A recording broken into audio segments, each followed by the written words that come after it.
C'est l'histoire d'un acteur qui joue le rôle de Jacques Brel et qui décide très rapidement de quitter le tournage parce qu'il apprend qu'il est malade et puis je pense qu'il ne se sent pas confortable dans le rôle d'un biopic sur Jacques Brel.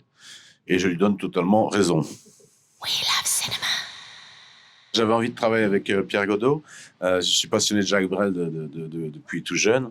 Et puis ça correspond à la fin de la vie de Jacques Brel, le moment où il quitte la scène et qui se rapproche de sa famille et de tout ce qui...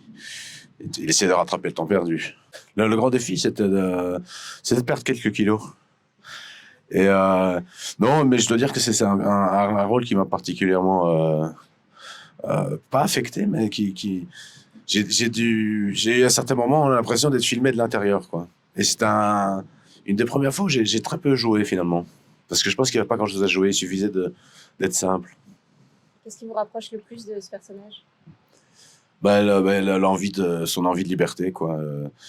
Puis une certaine forme oui, l'amour, la lâcheté. Il y a pas mal ça parle de pas mal de sujets dans lesquels les gens pourraient se ressentir, se retrouver même. S'ils sont un peu honnêtes vis-à-vis d'eux-mêmes. Vous parliez de Salomé de Wals, une comédienne belge avec qui vous partagez l'affiche. Est-ce que vous pouvez me parler un petit peu de cette rencontre? Comment ça s'est passé? Ah, ça c'est super. C'est dès notre toute première rencontre, ça a été une claque. On avait fait des essais et en fait, j'avais l'impression qu'on se connaissait depuis toujours et on a fait qu'apprendre à se connaître et parler, avoir de très belles discussions et des beaux moments de fou rire aussi. C'est une actrice complète et authentique et on se regardait droit dans les yeux, on jouait pas et je trouve qu'il a une telle force que pour jouer face au rôle d'Alain, le rôle que j'incarnais, il fallait quelqu'un de fort, je pense, parce que comme c'est un type qui fait pas les choses à moitié et qu'il est nettement, enfin il a 30 ans de plus, il fallait quelqu'un de robuste en face et je trouve qu'elle a assuré ça de main de maître. Qu'est-ce que vous préférez du film en tant que spectateur, si vous faites abstraction, bien sûr, de votre présence à l'écran? Je sais que c'est toujours compliqué, mais qu'est-ce que vous préférez en tant que spectateur dans le film? Que c'est une histoire de vie et c'est ce que j'aime dans le cinéma, c'est quand il fait poser des questions. Et voilà,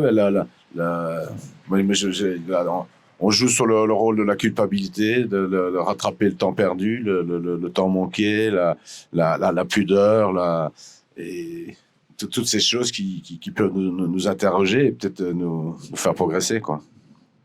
Terminer, le film sort le 30 janvier en Belgique. Est-ce que vous pouvez parler peut-être de vos projets, des films à venir ou des choses qui s'annoncent?